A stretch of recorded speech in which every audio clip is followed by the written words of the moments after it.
A big, beautiful victory. That's the focus of tonight's angle. All right, in the wee hours of the morning, House Republicans showed they are capable of governing. The media and the Democrats have consistently dismissed any possibility that House Republicans could get this done. They did not believe that we could succeed in our mission to enact President Trump's America First agenda. But this was a big one. The big, beautiful bill delivers on most key elements of the Trump agenda, such as permanently extending his 2017 tax cuts. That's a big one. Medicaid work requirements. It's about time. Green energy cuts, maybe not enough, but no tax on tips or overtime pay.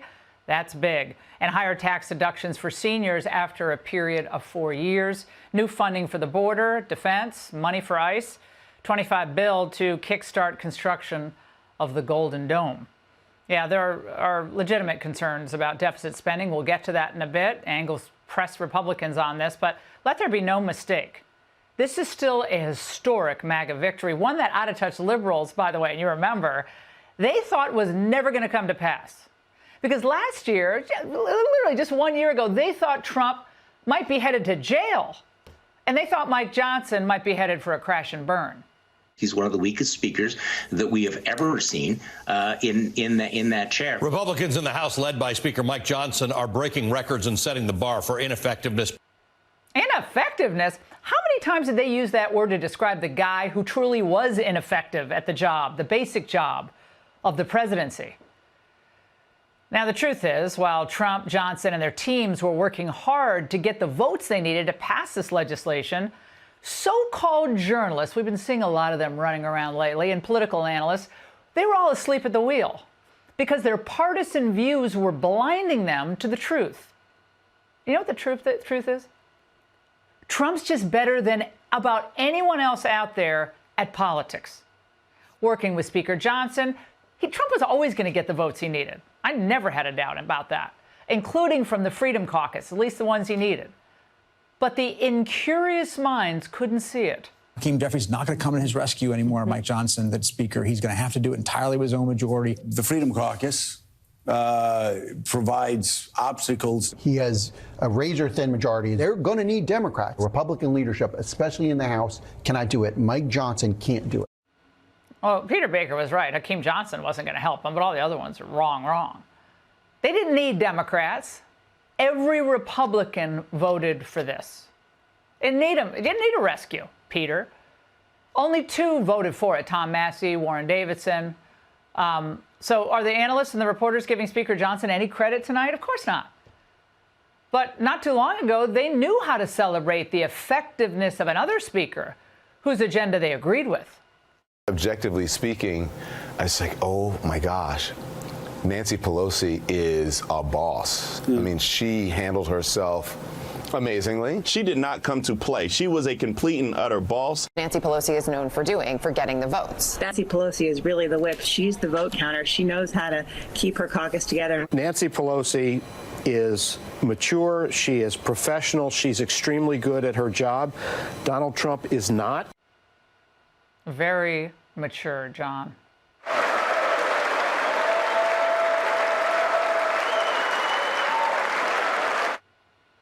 Look, the last 48 hours shows us once again that Donald Trump knows more about politics than anyone else, at least in the past 50 years. No one, and I mean no one, can touch him.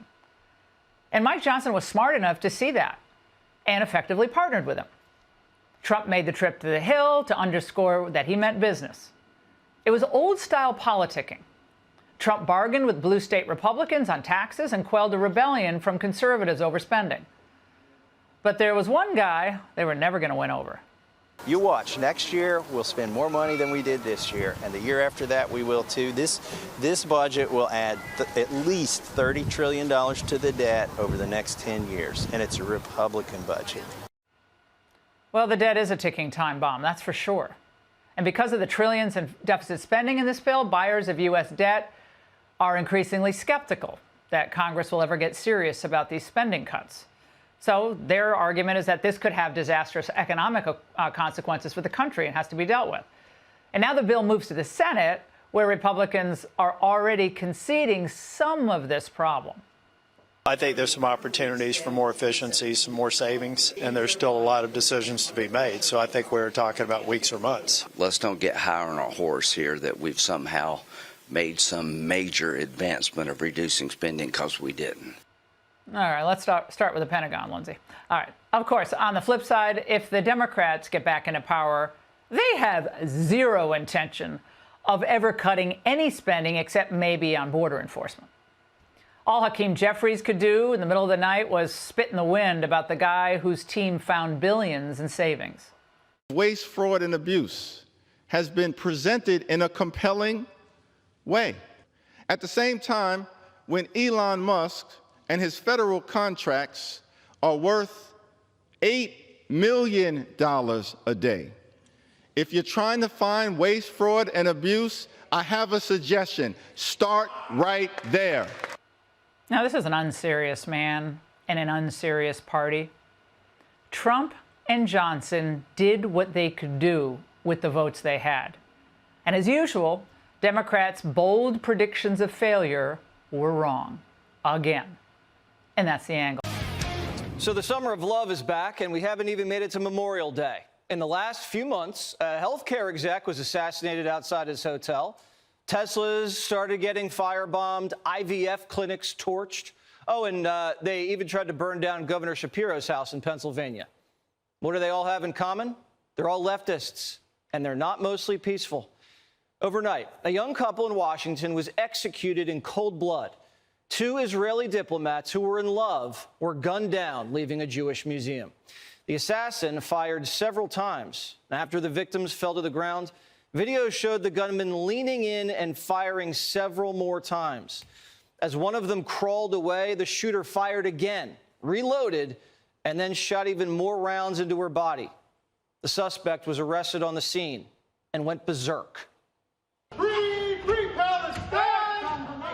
Free, free Palestine! Free, free Palestine! Witnesses say before this guy was arrested, security accidentally let him into the museum, thinking he was a victim. And people inside had no idea they were face to face with a killer. My thought was, this poor man experienced a shooting. Do you need water? I looked the killer in the eyes and said, can I get you water? He said, yes, that would be great. And I walked to get it to him, and I literally handed it off. Unbeknownst to me, moments ago, this man had execution style killed 2 people, not one shot. We're talking multiple gunshots. And I looked evil right in the eye, and there he was. And seconds after I handed him the water, he brandishes the keffiyeh, yells "Free Palestine," and then he's apprehended. And that's how it all unfolded. So who was this guy? Elias Rodriguez from Chicago. He's 31 and a former member of the Socialism Liberation Party. He's a BLMer and a Biden donor. Reports say on social media, Rodriguez praised Luigi Mangione, the United Healthcare assassin. Neighbors thought something was up. On the outside of his door, there's a Hello Kitty sign. I mean, he seemed like a normal, friendly guy. There is a picture in his window. Have you seen it? It's a picture of the Palestinian child who was stabbed to death. And that gave me the impression that they were very, very sensitive people, especially about the issue of Palestine. Just hours ago, tactical teams raided the assassin's apartment. And as we speak, police are combing through a manifesto he published right before the bloodshed. It's reportedly filled with pro-Hamas propaganda. Reports say this assassin posted "Death to America" and "Death to Israel." He also says, "I voted for Hamas." Here's Pam Bondi. We'll be doing everything in our power to keep all citizens safe, especially tonight our Jewish community. We will follow the facts, we will follow the law, and this defendant, if charged, will be prosecuted to the fullest extent of the law.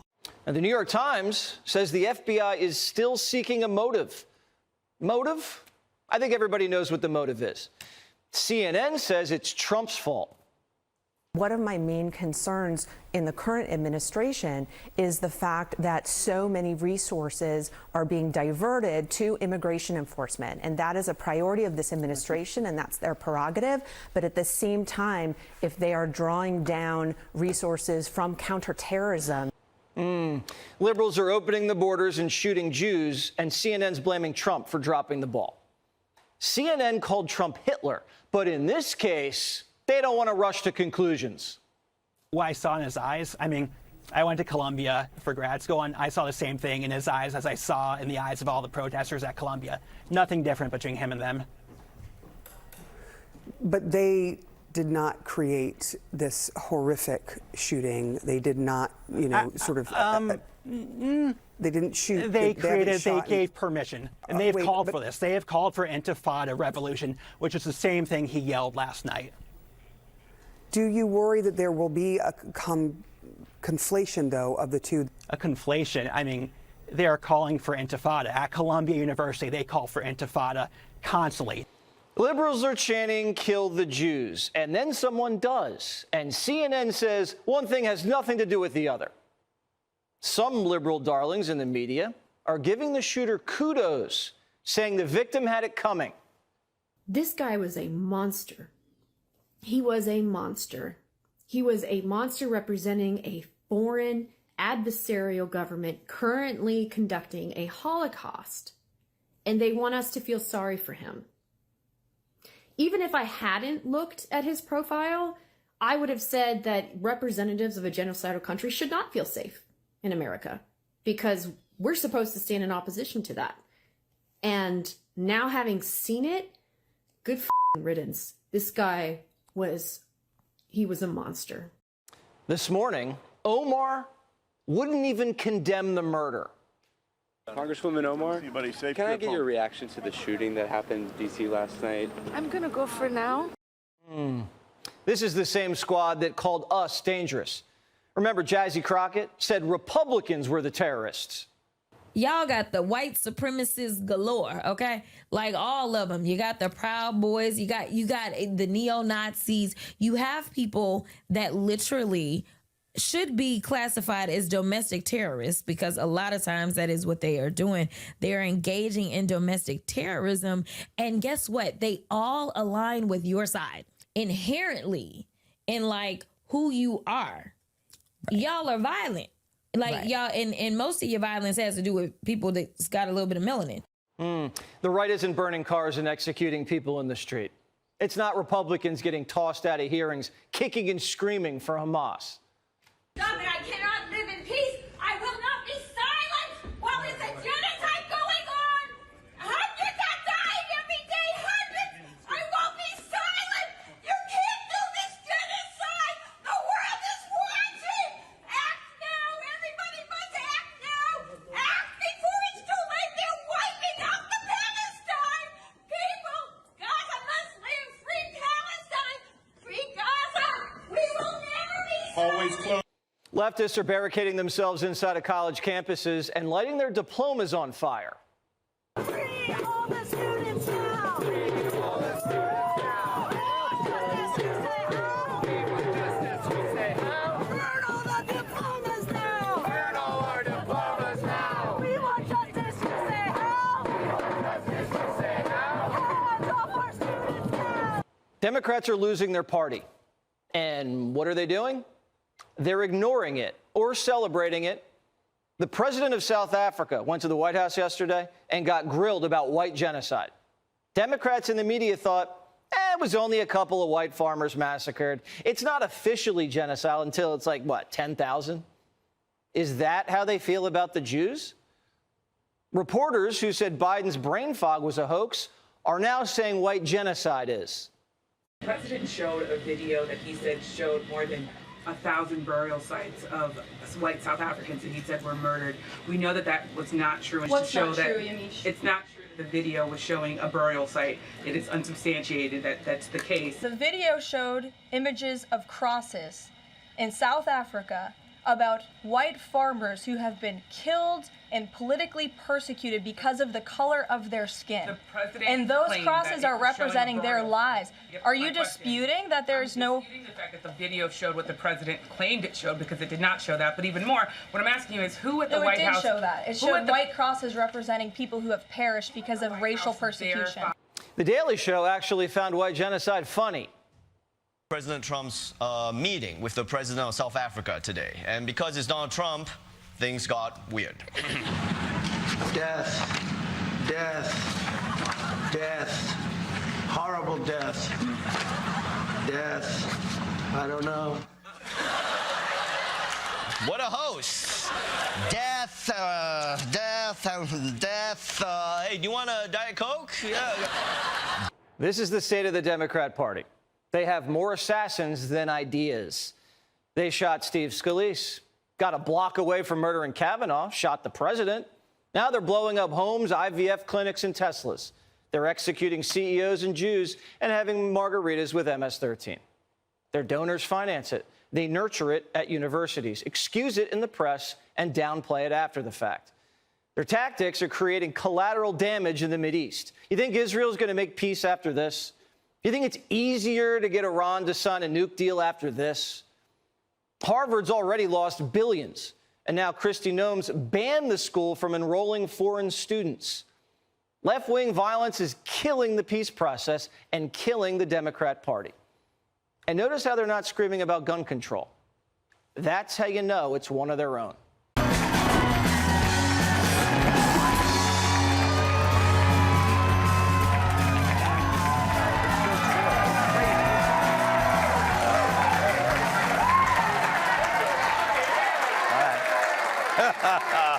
All right. Where were you when I was 15? Happy Thursday, everyone. Well, it's Fleet Week here in NYC, so good luck finding a hooker. Sorry, Kaylee. Some cows stranded in a Swiss village under the threat of a rock slide were airlifted to safety via helicopter. It's actually the same way some New Yorkers get to work. Get it out early, I say. A top doctor that worked for Obama and Trump warned that Joe Biden could be dead within a year. Even worse, that year was 2019. According to that new Biden book, his handlers staged a town hall in a gym that went so badly, the campaign never released the footage. After seeing some of the leaked tape, we can see why.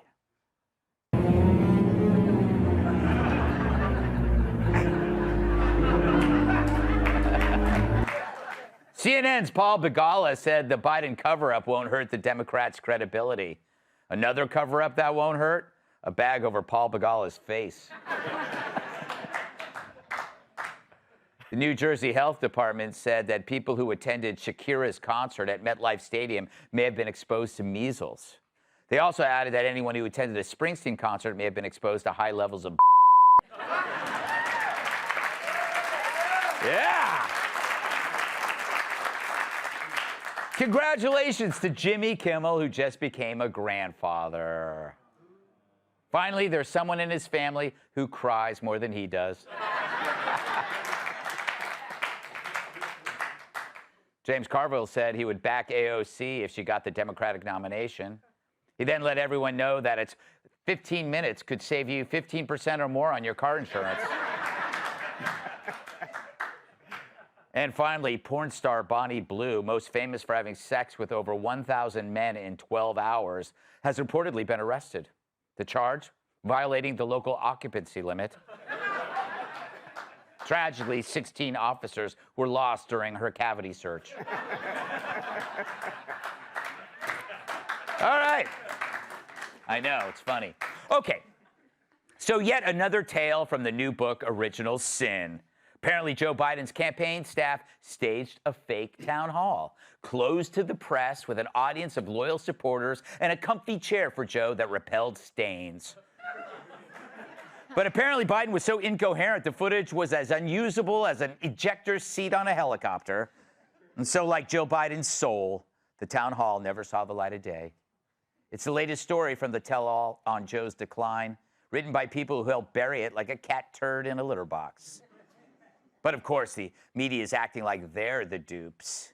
This week, the Washington Post editorial board actually published this headline, quote, "If Biden was too frail for his job, voters should have been informed." Wow, if only, there were a publication of some type that could execute that function. I mean, they act like during the entire Biden presidency, they were working at Papa John's. I don't know who's on that board, but they should be grateful their families didn't pull the plug during their 5-year coma. Talk about lazy journalists. They must rotate their editors to prevent bed sores. Here's a quote from the article. "It now seems Biden might have lacked the stamina and cognitive capacity the job demands, and that his family and closest aides concealed this from the public. Their decision to put personal loyalties ahead of their duty to the country must be reckoned with." Well, thanks a lot, Columbo. Next, you're going to tell us that Kamala likes a nightcap before breakfast.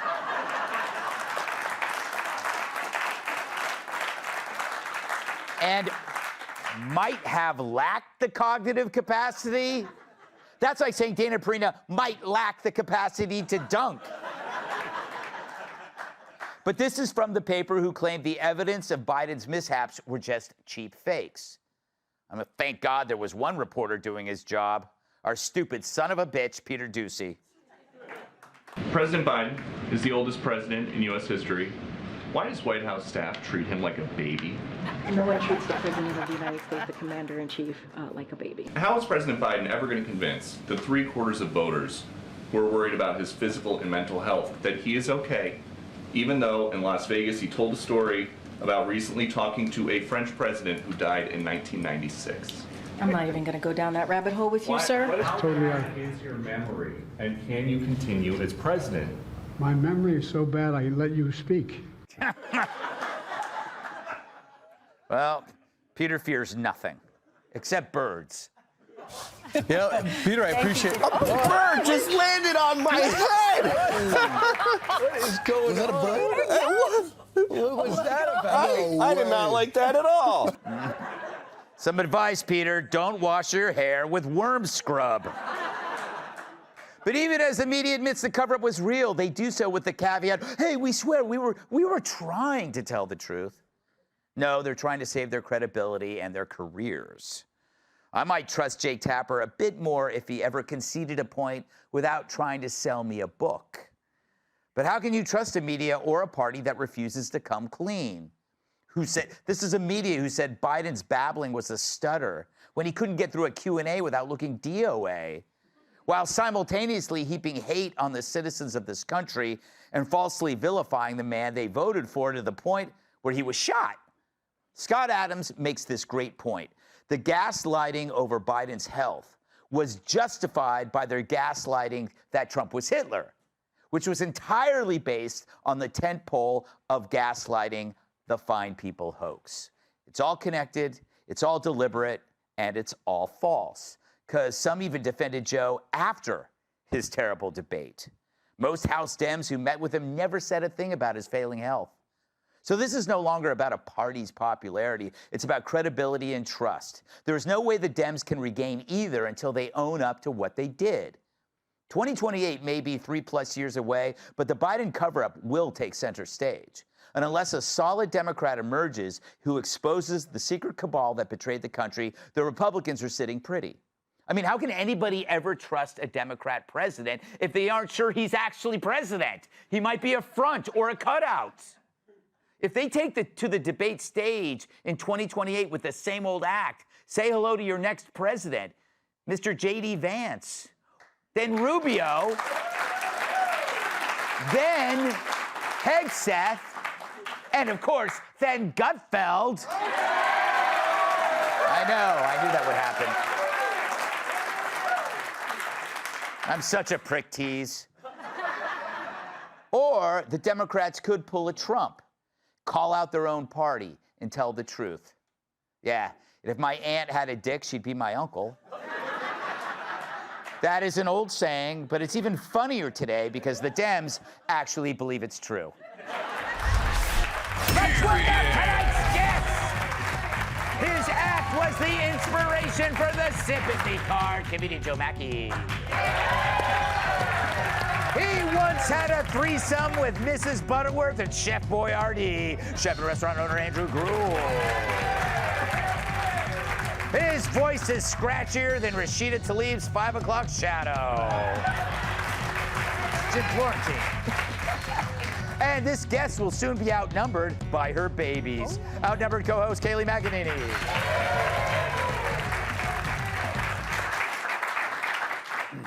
Joe, it's good to see you. You look very suave tonight. You too, Greg. Is it bowling league night? Are you still doing that dinner theater based on Miami Vice? Yes, Greg, and it's very popular. I actually get paid more than I do here. You know, like Biden's town hall, your jokes are often unusable. Do you identify with him? Do you feel any empathy? I don't, Greg, because my favorite part of this story was they said it was unusable because of the lighting. What was wrong with the lighting? Did it show Joe Biden too much? But I'm going to go a little bit of a different direction here. I don't think it's the Washington Post's fault. I don't think it's the Democrat insiders' fault. I think this is the voters' fault, the people who voted for Joe Biden, because this was obvious, not the dead ones. But yeah. Do you remember when he couldn't remember Lloyd Austin's name? Do you remember all men are created equal, you know the thing? Do you remember when he was manhandled by the Easter Bunny? Yes. Yep. There was a lot of signs out there that you should have picked up on at some point, and the reason this frustrates me is they weren't all that nice to conservatives this last few years. Mm-hmm. They were the ones who called us murderers for going to a restaurant. They were the ones who said that we're going to be safer when we get rid of law and order. So I'm not going to let this go. Mm-hmm. So the next time I hear about a famous person with dementia, I'm going to tell them, well, I hope they're not suffering. I hope they're well cared for. But most importantly, don't vote for them for president.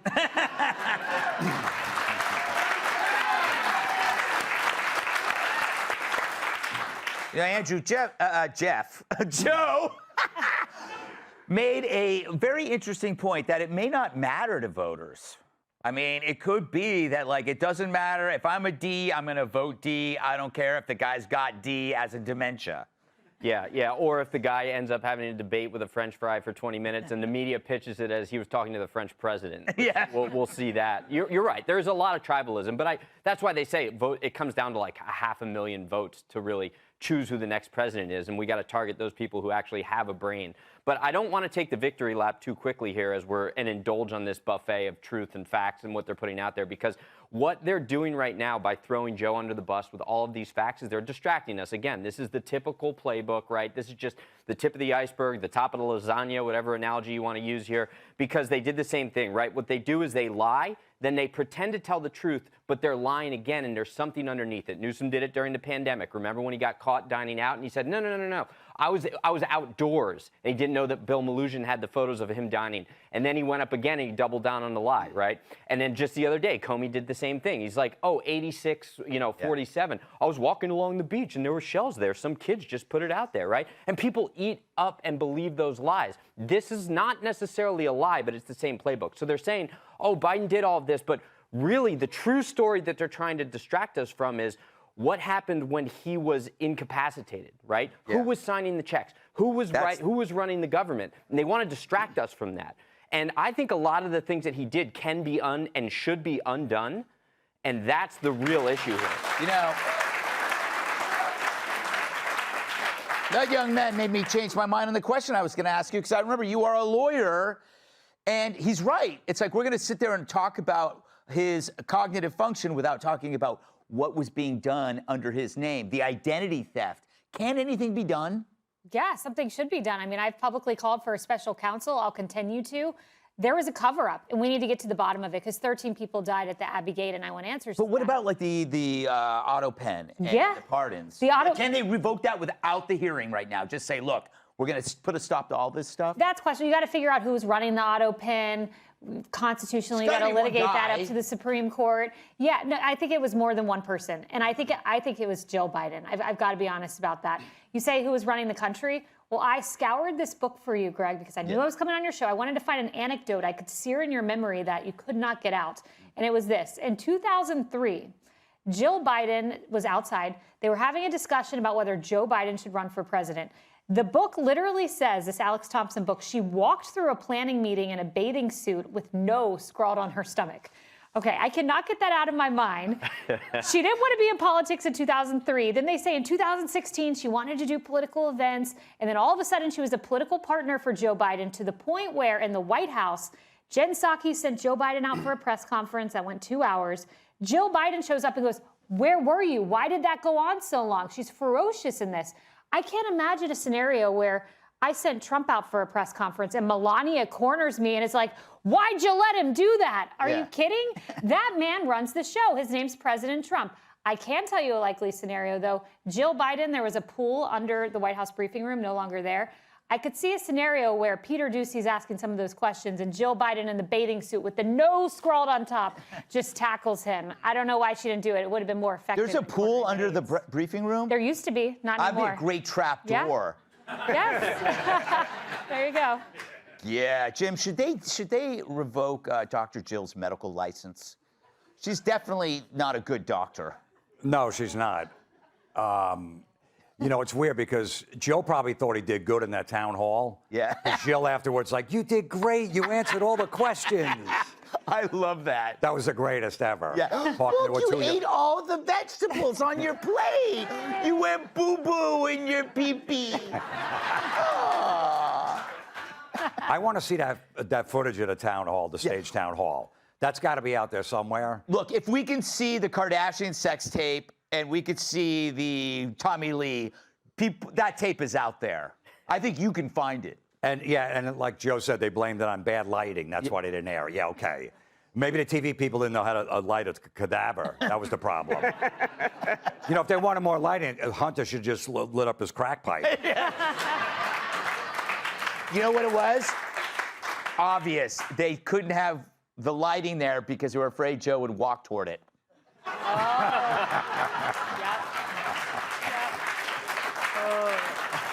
The walking toward the light joke. Well, yeah, Greg, and to your point, though, when someone was using the auto pen and they weren't authorized by the president, that means they were an imposter. Yeah. It's no different than when I took your company credit card and ordered all that Stromboli. So that was you. No. Well, you just confessed. Well, I was teasing. It was for comedic effect, everyone. There's no evidence of that. Hey, Sean Hannity here. Hey, click here to subscribe to Fox News YouTube page and catch our hottest interviews and most compelling analysis. You will not get it anywhere else.